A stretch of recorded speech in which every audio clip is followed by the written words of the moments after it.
Hey, what's up guys, Will here for GSM Arena. The quest to shave bezels has brought manufacturers in all sorts of different directions, but the latest experiment is the Vivo Nex Dual Display Edition. It brings another meaning to the phrase all-screen phone, and it's just arrived, so let's check it out.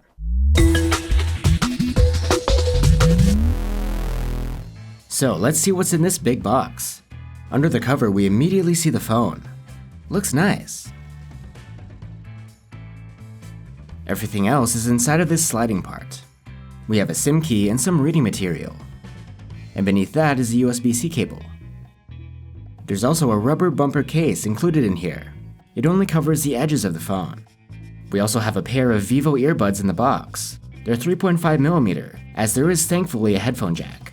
And finally, the large 22.5 watt fast charger, which should be as fast as on the Nex S. So now that we have the Vivo Nex Dual Display in our hands, let's go over what makes it special.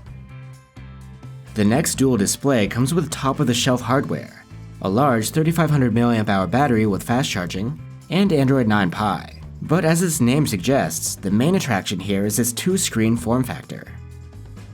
The design of this phone is Vivo's new answer to the notch problem.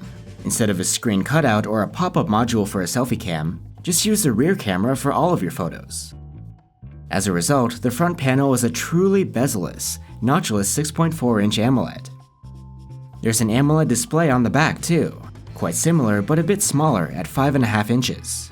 It's more than just a selfie viewfinder, it's fully usable for all functions of the phone. Above the screen sits a 12-megapixel main cam, a secondary night vision camera, whatever that means, and to the side, a third 3D stereo time-of-flight camera for facial mapping. The dual camera setup has a round camera bump, and it actually extends into the screen, where it turns transparent. It can light up too, with color effects for things like notifications, selfie portraits, or charging. The upper part is LED backlit, while the bottom part of the ring cleverly uses the screen to glow. There are also two hidden LED flashes, which provide soft light for selfies.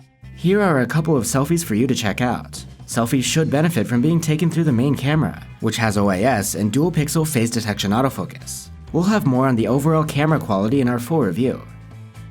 Having two screens poses its own challenges in day-to-day use. A regular sort of case won't work here, so the included rubber bumper will have to do.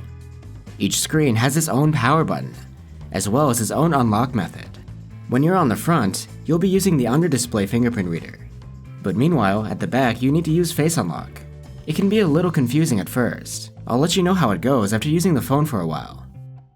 So there you have it guys. We've seen phones with viewfinders on the back before, but never a whole screen.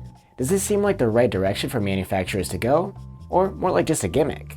Let us know down in the comments below, as well as any questions you might have. We'll try to answer them in our full review coming soon. See you!